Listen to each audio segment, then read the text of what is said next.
Welcome to the Blue Raider Podcast. I'm your host, Jake Bolden. Today is Tuesday, December 19th, and I'm very excited about today's guest. He is a 2016 graduate of MTSU's multimedia journalism, and you may recognize the voice from ESPN Plus's play-by-play broadcast for Middle Tennessee Athletic. Today, my guest is Jake Rose. Jake, how you doing, man?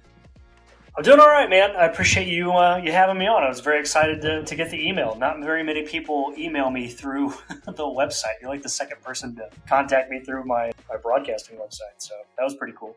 I'm surprised to hear you say that because myself and many Blue Raider fans that have heard you for years, I'm certainly impressed with your work. I think one thing, I get this constantly, and I hope you hear the same feedback, is that when we turn on the ESPN Plus broadcast, you are by far the most impartial broadcaster in Conference USA. And I think, again, I can't say enough about what that means as a fan that just listens to you. But sometimes it's aggravating when I listen to other broadcasts and the whole time they're screaming for fouls for their team, or they're screaming for why their players aren't doing this and that. And I think you do a great job of being, again, impartial. And really, it's a very professional broadcast for a small school like MTSU. Hey, man, that means the world, actually. That is one of the best compliments that I've ever gotten in terms of doing this job. And I think that's the goal for me is to be impartial and to call the game down the middle. Obviously, I would like Middle to win, and I might get a little bit more excited if Middle does something, and that helps that they are 99.9% of the time the home team. So I kind of have the crowd backing me up on that. But I don't like homer broadcasters. I think it's cheesy and unprofessional. So I just avoid it at all costs and just kind of root for a good game and fingers crossed that Middle Tennessee comes out with a win. As a guy that's only recording his second ever podcast, I think I have to respect the amount of research that goes into a job like what you do. I'm just interested to maybe give your 2 cents as far as the amount of effort it takes to, one, not only be a good broadcaster and be impartial, but the amount of time and effort it goes into researching both sides of the court. Yeah, of course. I'll tell you, in between football and basketball, football takes a hell of a lot more time. Prepping for a football game takes pretty much all week for me. 'Cause it's not like if I'm on radio where I'm filling a lot of time depicting what's going on, painting the picture for the audio audience. In television, you're having to do more storytelling, and that's something that I've been trying to work on the last couple of years. But it's so much information, not only what the storylines are for the teams coming into that game, but the coaches and all of the players and their backups, and not necessarily just what they did most recently or this season, but what they do last year, where they go to high school. Is there some sort of anecdote about how they ended up at Middle Tennessee or from whatever school Middle Tennessee is playing? And how does that fit into the context of what you're watching as a viewer? So yeah, I can tell you for football, it is a week-long thing because you're not only going through stats, you're going through storylines, you're talking to coaches, you're talking to the radio broadcast team for the other squad, you're talking to the sports information director, you're reading articles, you're reading preseason articles to know who's new on the team, what coaches are new, if the offense is different from a year ago, what the expectations are. So I will tell you, football it's exhausting. Like when Middle played FIU earlier this year, and then they turned around and had to play UTEP on back-to-back weeks. It's like, damn, man, I gotta prep 2 weeks in a row, and it's not like I have a full-time job. I work full-time at the state capitol on top of what I do for Middle. So sometimes it's hard for me to find a lot of time in my career, quote unquote, and doing what I do for Middle, especially for football. Basketball is so much easier to prep for. You give me half a day and I'll be ready to call a basketball game. It's so much easier. You have 12 players on a roster, and let's face it, about 8 of them are going to play. And the ones that don't play, normally, they might just come in for a couple minutes on the back end. But, it still takes time. But over the last couple of years, I feel like I've done a much better job of compartmentalizing how I prep for these games, and I know what I need to get done. And obviously it's easier for me to do Middle, especially when it's basketball, because I'm just basically updating stats or what Jalen Gregory's done the last 3 games. I just need to make a note of that because I've got all of her preseason notes in there. I've already got what she did last year. I just need to update, maybe scoring averages and some career numbers, and that's kind of it. But then I'll always talk to coaches and try and talk to the players if I can to see if I can't find any nuggets that are good for the broadcast. And I think what's important is the passion for it. I think yourself, like many of us who are in sports media, I mean, we think it's glitz and glamour. Like I work a full-time job, much like you do. And at the end of the day, it's a passion for us. And that's kind of what I like to provide with this podcast. Is I think you do a great job behind the mic doing all that work. Because again, it's not easy. And for the most part, we do it on our own unpaid time. But today I thought it would be fun. It's been a very light week in athletics. Finals are finally wrapping up. We got basketball finally coming back slowly before after New Year's. I thought it'd be a good day to put your 10-year decade knowledge of MTSU athletics to the test, and we'll kind of discuss the decade in review of MTSU athletics. So I think the biggest one to discuss at the moment is football. Good Lord, it's been almost 2 decades since we've had a new coach. And as we move from the Stockstill era to now the Derek Mason era, and so many new and exciting things are happening. It was released today of recording that we have a DC officially, Brian Stewart, and we'll kind of talk about him a little bit. But before we do, I just want to hear your feedback as a guy that's covered the program. What makes this program successful? Is it a cultural thing, or is it more an administration thing? I think it's got to be a little bit of both. I think the last couple of years you have seen the administration come around with the approval of the new student performance and academic center that's being built. I think that's a huge, huge thing that is very, very sorely needed because, really as of like 10 to 15 years ago, college football became a facilities arms race, especially among the Power Five conferences. And, there's no hiding it that football is what pays the bills for 90% of these athletic departments. And, and in order to pay those bills with football, you got to win and you got to put butts in seats and you got to be on TV. And so I think that to answer your question, I think it was a little bit of both. And I think the administration realized that. And I think that was kind of one reason why, the change was to move on from stock. One thing that I talked about last week with Calvin was the expectations.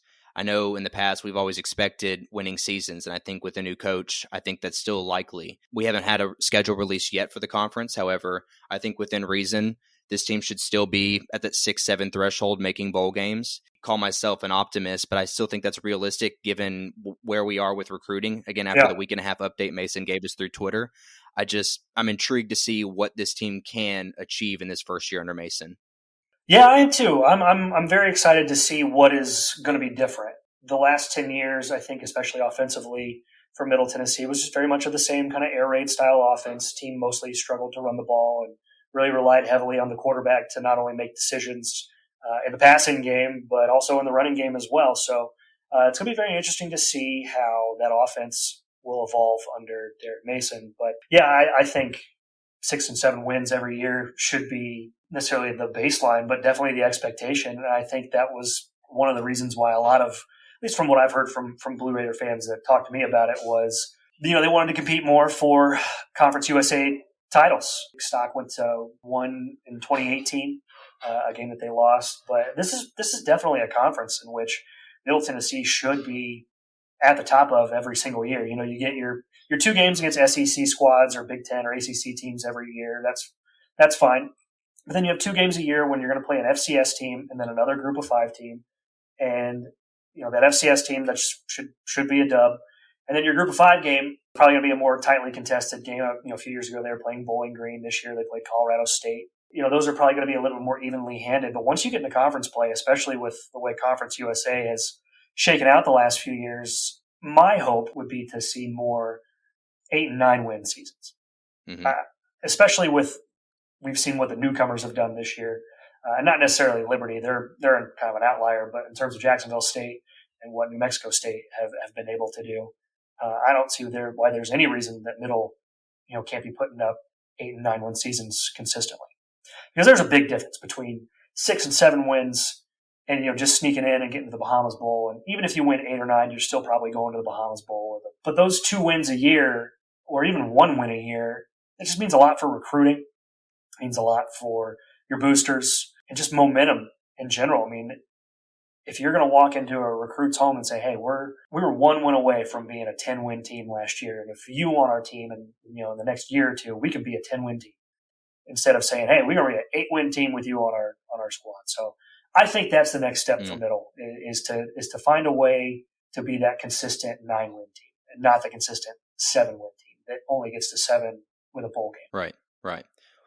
In more news to touch on the football team, as I mentioned earlier, Brian Stewart, the new defensive coordinator, is quite the journeyman. We have not heard any news officially on Scott Schaefer, the previous DC. I don't know if he's going to take a role as a position coach or anything like that.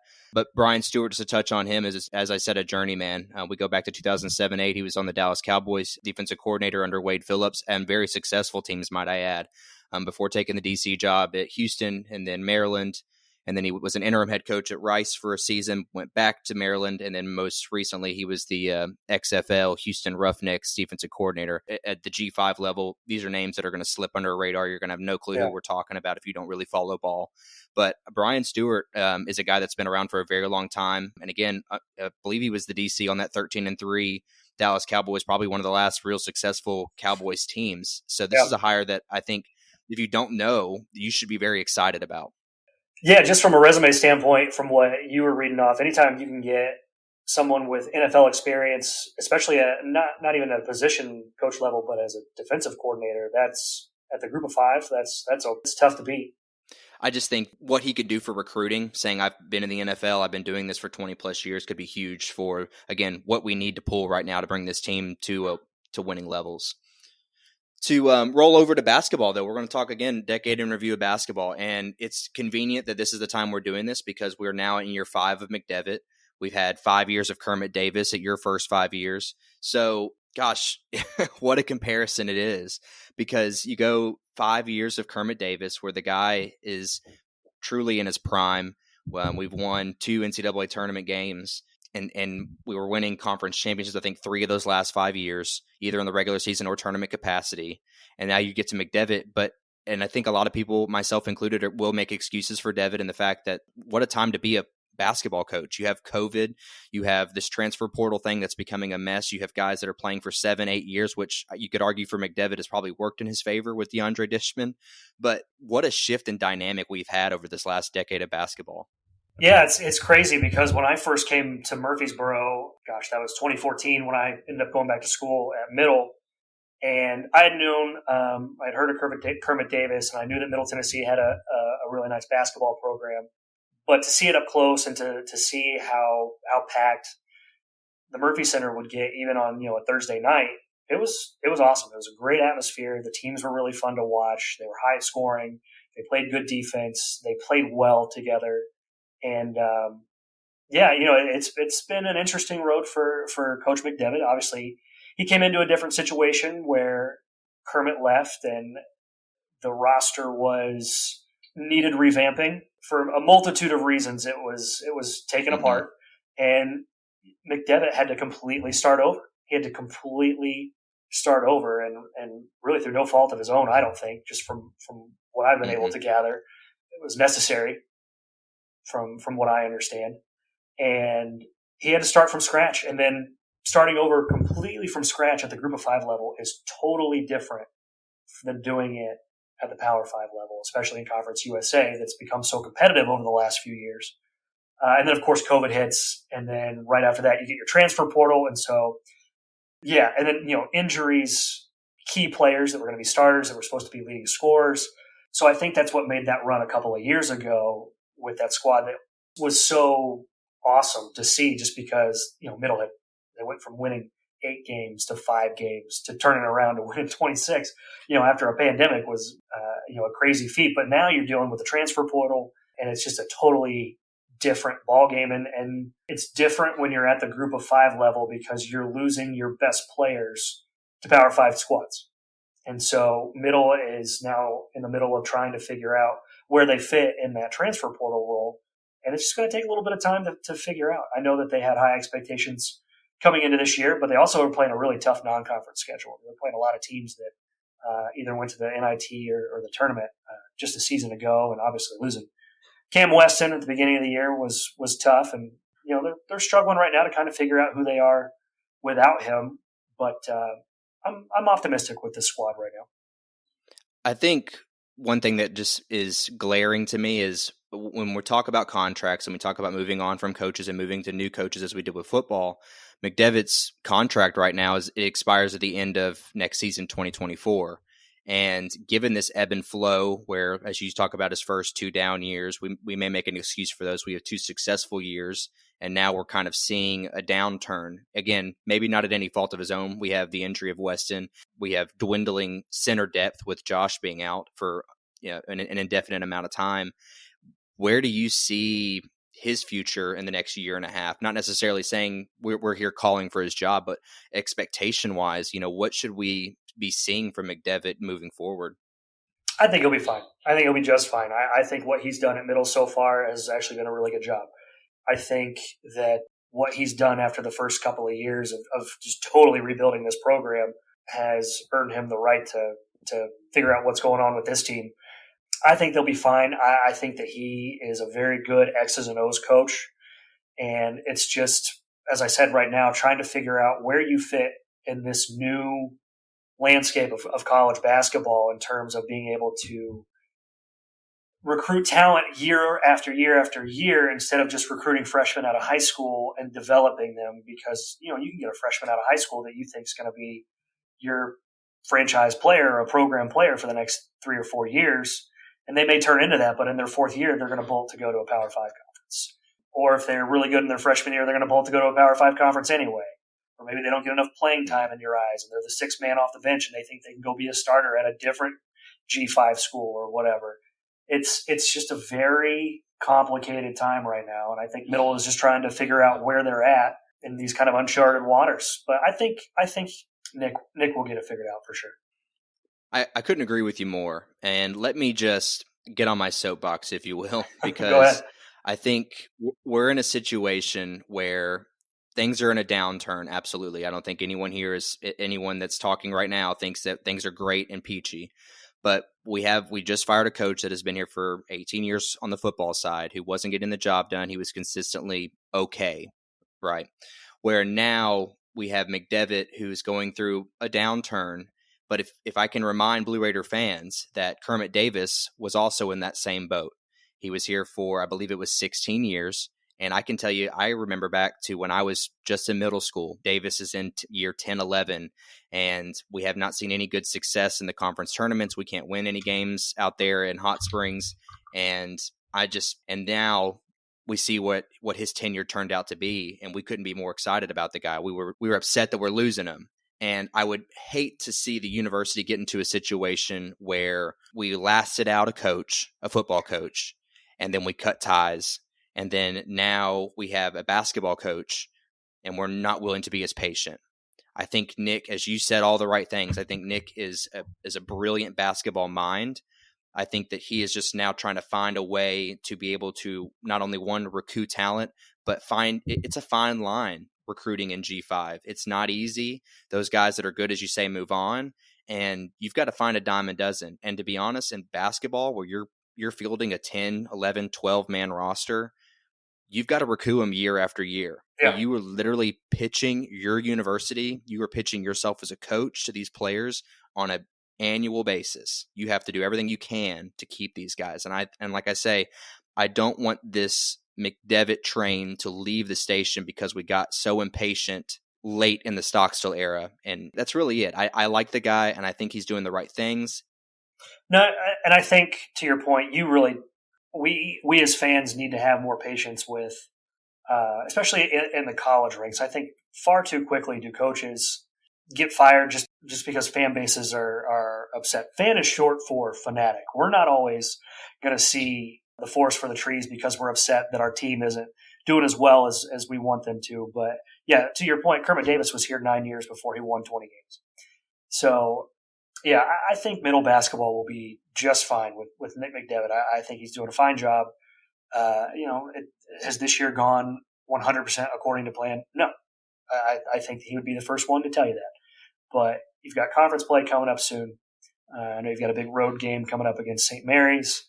But, this season is not over by any stretch of the imagination. We're not even halfway through it, really. So it's everyone kind of needs to take a deep breath here. just kind of let things play out a little bit. As I said, middle is still trying to figure out where they fit in this landscape, and much more complicated than it was just 2 years ago. I'll go through a team's roster as I'm prepping for a basketball game, and the 12 players that are on the roster, 8 of them are new, or 7 of them are new. It's a different landscape right now, and I think a little bit of patience will go a really, really long way with this Middle Tennessee basketball program. Speaking on patience, we'll just go ahead and roll over to women's basketball because, we talk about someone we've been patient with for a long time as well is Rick Insell and that women's program. I think we couldn't ask for a better situation as Blue Raider fans as far as Rick Insell is concerned. The guy is a winner, has always been a winner. Where he came from at the high school ranks, he was a winner. 205 wins in 18 years. We have 3 NCAA tournament berths. I just have to hear it from you, Jake. What do you think makes that program and Rick Insell just so successful? Man, there's a lot of different things. But I think in recruiting, Rick knows exactly who he is trying to recruit that fits his system, and he's been doing it for 19 years. He knows that he needs shooters. He knows that he needs an attacking point guard, and he knows that he needs at least one competent big. And he knows that, especially at this level, at this group of 5 level, that you can find a lot of shooters in small town Tennessee or small town Kentucky that might get a little bit overlooked by Power 5 teams, but they can play in his system perfectly. And they got to be able to play defense. You got to be able to play defense, and you got to be able to knock down shots. So I think he has done a masterful job of being able to recruit exactly who fits his system. I think you hit the nail on the head as far as finding 5 players that just kind of fit the system that he's trying to run. And I think one thing, too, that he does that he doesn't shy away from that we often see, he recruits the mid-state area. He tends to find local talent. And on top of that, he tends to find some foreign talent as well. So if you're not from Tennessee and you're not from Western Europe, you're probably not going to find your way onto this roster. But he just seems to be able to find the right players. You're going to have a gritty 4, much like Courtney Whitson. You're going to have a 3-point shooter like Gregory, and you're going to have a point guard that is the floor general, if you will. And Wheeler is kind of a different point guard than what Rick Insell typically has, because she's very, very capable of scoring, and she could drop 20 a night if she so pleases. But I think the role that she seems to be best in and more comfortable in this year is being more of a floor general. And I'm impressed with her. But to revert back to our conversation of just the success he's had, it's quite the resume. But I think one of the newer additions, and I say newer, is Matt Insell. He's been a part of the program for a handful of years now after his stint at Ole Miss. Is it just inevitable that it's going to go from Insell to Insell? I don't have any inside information on that. But you're the ESPN guy. You got to have breaking information for me. Yeah. I'm not putting on my journalism hat for that one. I would assume, whenever it's time for Rick to hang out with his grandchildren full time, that Matt would certainly be a leading candidate. Matt, if you go to practice, he's the one leading practice and leading shoot around. And, you talk about a lot of this new European talent that's come to middle the last couple of years. That's Matt Insell recruiting right there. So it would certainly make sense. If you go to a Middle Tennessee women's game, he's up on the sideline coaching his butt off, the same as Rick is. So yeah, I certainly wouldn't be surprised. Right. And I like Matt a lot, and he coaches hard. He's hard on his girls, but I think there's a sense of respect there with them. And to go back to who he likes to find, and Rick said this numerous times in his post-game press conferences, he wants winners. Who doesn't, right? You come across many talents in high school who are really good ball players, but do they know how to win? Do they understand that culture? And I think, one, Rick and Matt have created a culture of winning and expecting nothing less, but also to finding those players that want to win, know how to win, and be successful. Yeah, if you look at, we talked about Courtney Whitson and Jalen Gregory from, smaller town Tennessee, but if you look at their high school records, they kicked ass. Like, they won state championships. They were all state. They might not have gotten a lot of Power 5 looks or SEC looks or whatever, but, they've played in a lot of big games. They've played in front of a lot of big crowds, and that's something that translates very, very well with Rick Insell. So, yeah, he wants players that are going to be hard-nosed, that are going to be tough, that can take some hard coaching. And, yeah, I think it's one of those, coaching cliches and platitudes of, I want winners, or, he kept calling Jalen Gregory, she's a winner. She's a winner. But that actually does mean something. Absolutely. To move on to our final segment here, and I thought this was a fun one just because I've put a lot of thought into this, is I've challenged both Jakes here to come up with a list of our top 5 Blue Raider athletes of the past decade. And again, that's the caveat. It has to be since 2014. So there's a lot of people on this list that I know Blue Raider heads are going to be like, where's that guy? I can assure you, at least I've done my research, and I know Jake has done his. We'll alternate here back and forth, but there are some names that I had to unfortunately leave off the list, but I would be remiss if I didn't mention these people.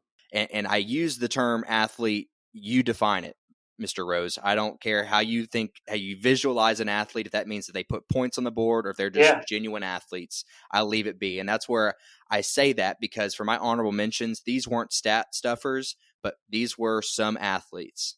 So the first one was quarterback Asher O'Hara, only with us for a couple years, but you talk about a high flyer at quarterback. The dude was fearless. He would take hits. He would jump over piles. The dude was absolutely fearless. And then I've got Ksenia Malashka. Again, she was a scorer. She could definitely put the ball in the hoop. I don't know that there's many Lady Raiders that were as smooth as Malashka was inside the paint with the ball in close proximity. She was a great scorer. Reed Blankenship at safety.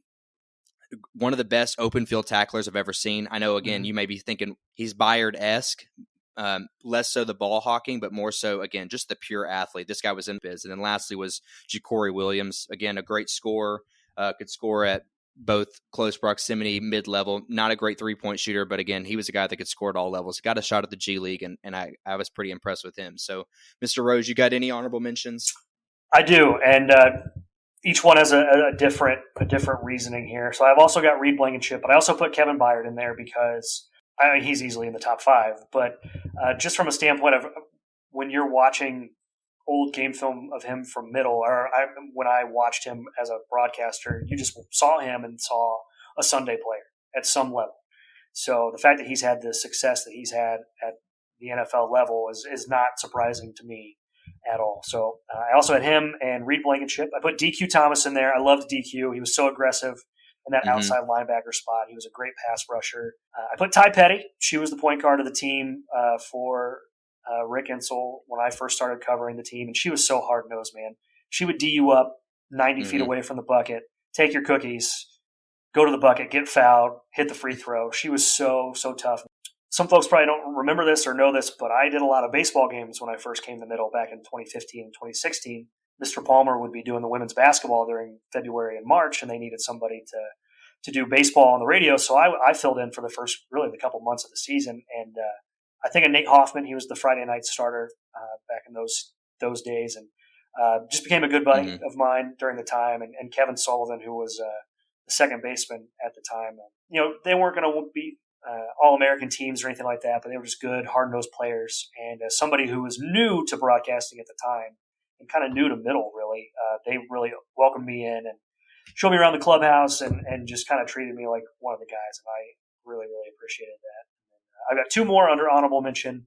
Courtney Whitson. It was really hard for me to not put her in the top 5 just because I've watched her play. I mean, I've called like 60 of her games, gotten to know her a little bit.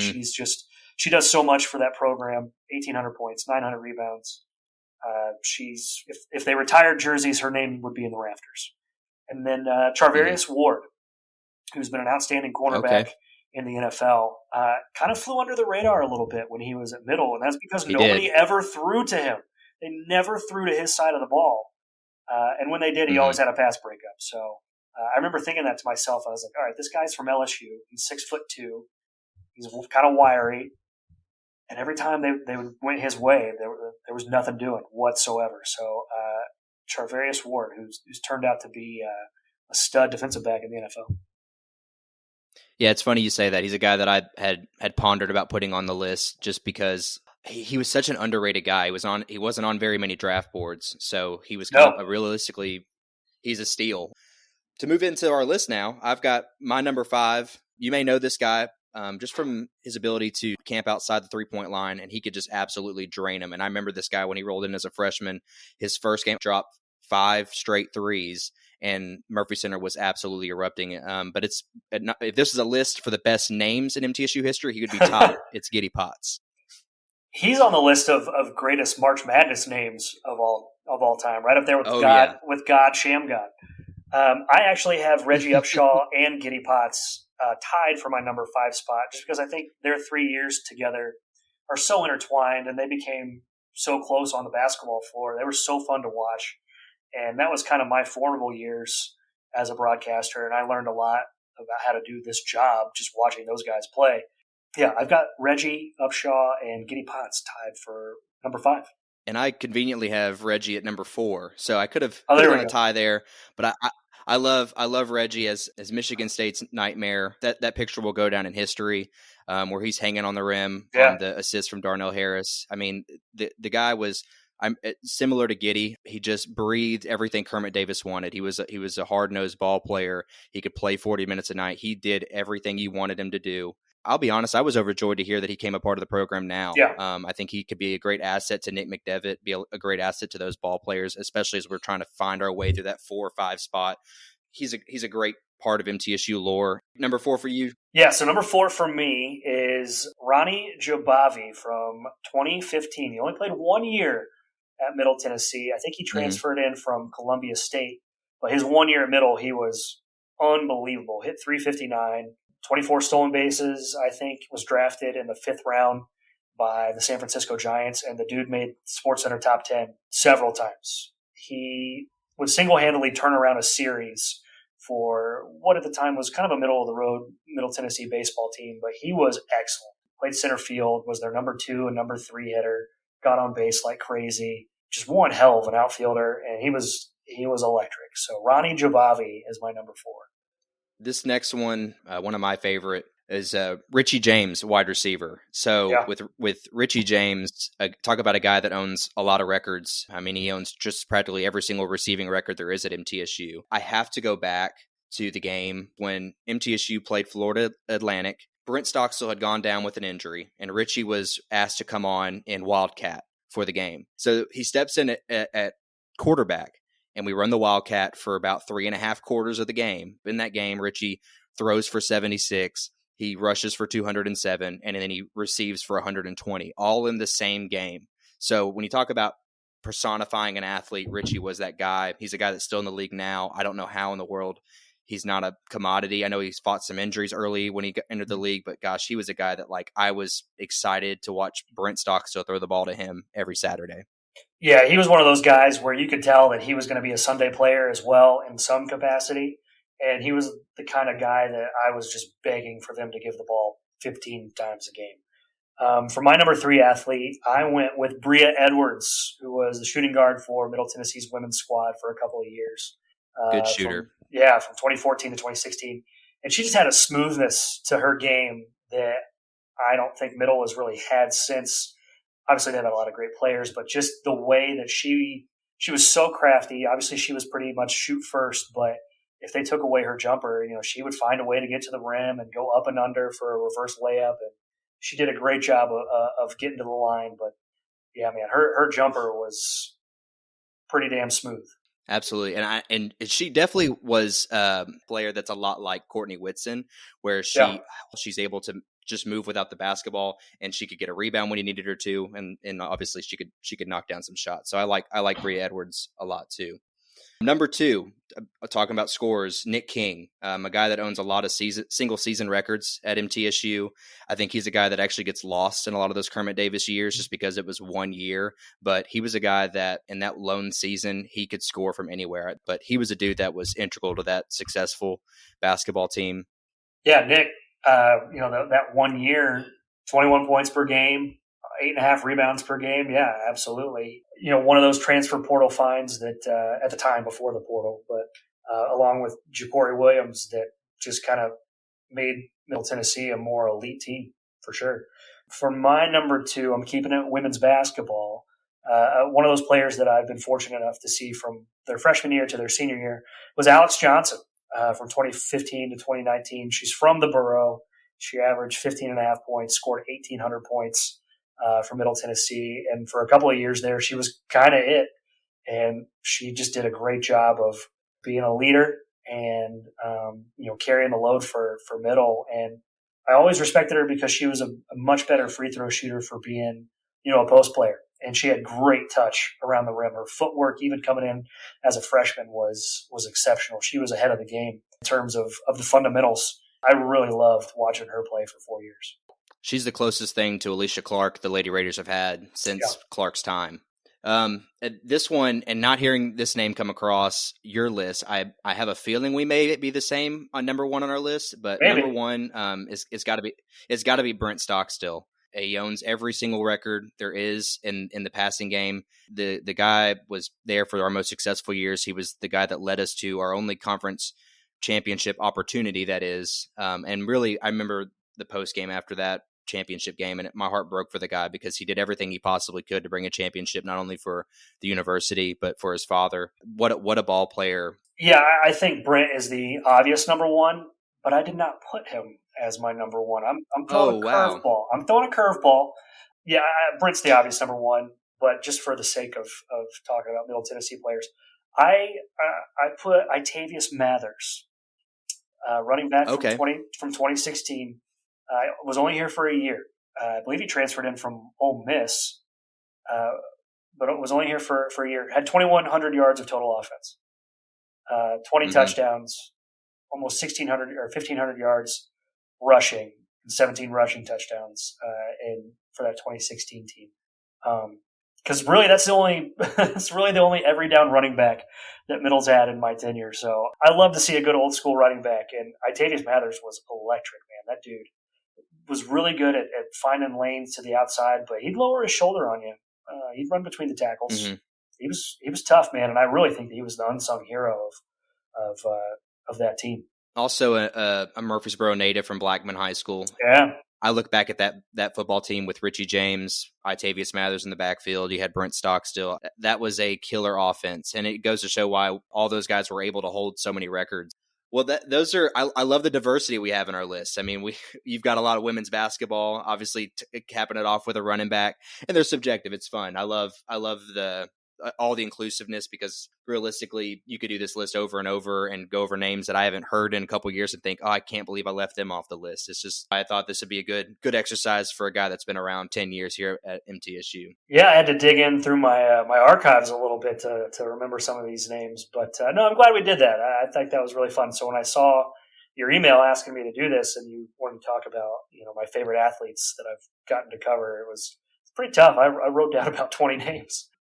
Well, lastly, we're here. We'll talk about the upcoming slate. There's not really much at the time of this production. I know the Lady Raiders have a game this Sunday. The men, we play St. Mary's on the road. Huge basketball game. We're coming off of a loss to Belmont. What kind of chance do you give the Blue Raiders tonight at St. Mary's? It's going to be tough, man. I know the Gales aren't having the year that they're accustomed to, but they've been predominant program in the West Coast Conference outside of Gonzaga for the last 15 years or so. So anytime you're taking on the Gales, it's going to be – we'll see, man. I don't like to get into the prediction business because I'm bad at it. But, yeah, we'll see. It's going to be tough. They're going to have to play – I think their defense has been pretty sharp for the most part this year. I know they've given up a lot of points in the paint. But, yeah, they just got to make shots. I know that's a cliche and simplistic, but that's really the name of the game for them right now, is just to find a way to get some buckets. Yeah, and Nick is, as I talked about last week with Calvin, they're playing around with it. They're trying to find some sort of success on the offensive side. But I think tonight could be a huge stepping stone for them as far as seeing success in the future, because a win like this is one that could definitely catapult the season in the right direction. Yeah, 100%. Yeah, a win against St. Mary's on the road before conference play, that could change the complexion of your whole season for the better. Absolutely. Well, Jake Rose, it's been a lot of fun having you on the podcast. I hate to say goodbye, but before I let you go, Jake, let the people know where they can find you on social media. Yeah, I am on Instagram at Jake on the mic. I am on Twitter at Jake Rose 24, and I don't get on Facebook that much unless I'm wishing somebody a happy birthday, I guess. But yeah, that's where I'm at. So yeah, thank you so much, Jake, for having me on. This was a good time, man. I would love to come back. It's been a pleasure. And, of course, he's on ESPN Plus. You'll hear him on every Blue Raider. Yeah, that's right, ESPN Plus. Yeah, you'll see him on every ESPN broadcast of the Blue Raiders. So that's all for now. As always, you can follow us at the Blue Raider Pod. Right into the show via our email at blueraiderpod@gmail.com. Until next time, go Blue.